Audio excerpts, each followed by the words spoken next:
Now it's 0 hour. Mallikarjun ji. Yes.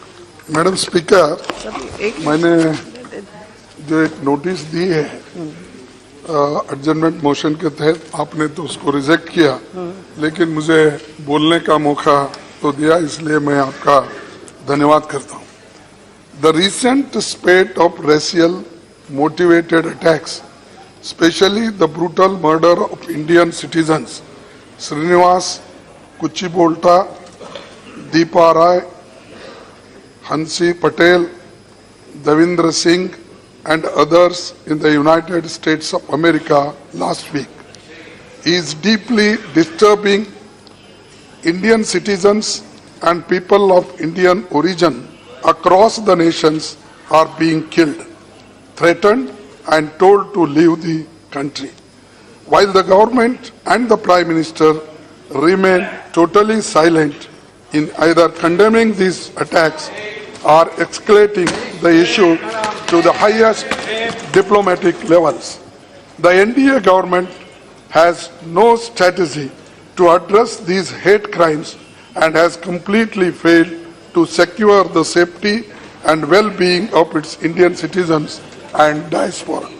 Madam Speaker, ये जो घटनाएं एक दिन दो दिन की नहीं है, ये तो कम से कम ये डोनाल्ड ट्रंप जब से आए हैं तब से ये शुरू हुआ है, और इसके बारे में मैं किसी इंडिविजुअल के नाम लेकर या उनको कंडम नहीं करना चाहता हूं, इसलिए नाम ले लो मत। नहीं, इसका एक प्रेसिडेंट यूएस प्रेसिडेंट जो आए हैं नए, तो उन्होंने आने के बाद ये घटनाएं जो बढ़ रही है, और खासकर अमेरिका ये जाना जाता है कि वहां पर बड़ी ट्रांसपेरेंसी है, डेमोक्रेसी है, रेशियल डिस्क्रिमिनेशन नहीं है, क्योंकि ओबामा जैसे नेता वहां पर चुन के आकर 2 दफा उस देश के प्रेसिडेंट बनते हैं।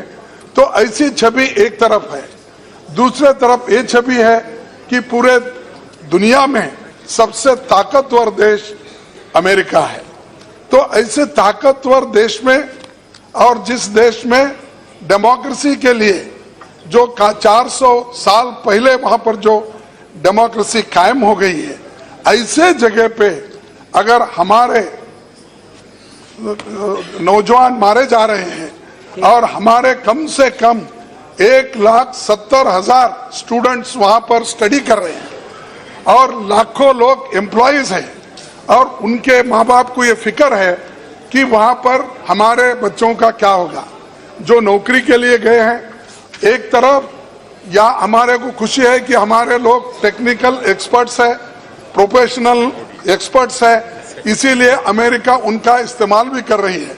और अमेरिका का जो जीडीपी ग्रोथ है या फाइनेंशियली जो उनको आज ताकत मिल रही है, वो हमारे वजह से और हमारे नौजवानों के वजह से, और यहाँ हम जो करोड़ों रुपए खर्च करके उनको डॉक्टर तैयार करते हैं, इंजीनियर्स तैयार करते हैं, आईटी के स्टूडेंट्स तैयार करके यहाँ पर ये हो गया है कि हमारी यहाँ पर एक प्रोफेशनल क्रिएट करने की फैक्ट्री बनी है, लेकिन वहां पर जाकर उनकी सेवा कर रहे हैं।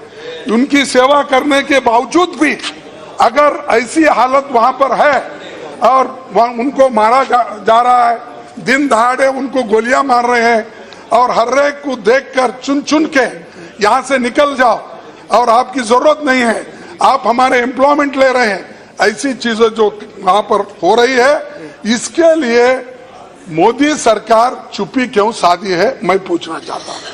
हर चीज को ट्वीट करते हैं, हर चीज पर वो बात करते हैं, इस पे क्यों चुप्पी साधे हैं, इस पे क्यों बात नहीं कर रहे हैं, क्या बात है?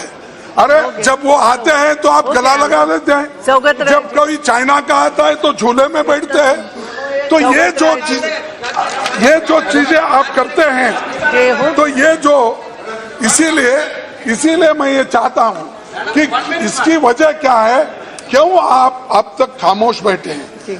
प्राइम मिनिस्टर एक तरफ खामोश बैठे, और जो है होम मिनिस्टर हमेशा, यानी कब उनको कहते हैं प्राइम मिनिस्टर तब वो स्टेटमेंट देते हैं, नहीं तो पाप बेचारे हमेशा स्टेटमेंट देने के काबिल है।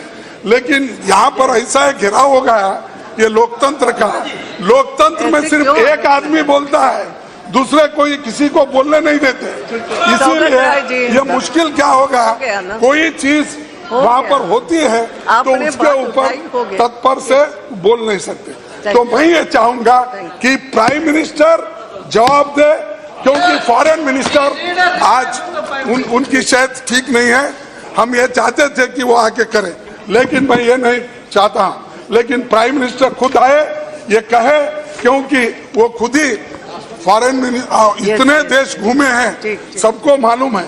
तो मैं आपसे प्रार्थना करता हूं कि प्राइम मिनिस्टर आकर एक स्टेटमेंट दे, और ऐसी जो घटनाएं हो रहे हैं इसको बंद करने का क्या तरीका है और किस ढंग से इसको बंद करना चाहते हैं, ये सदन के सामने रखें।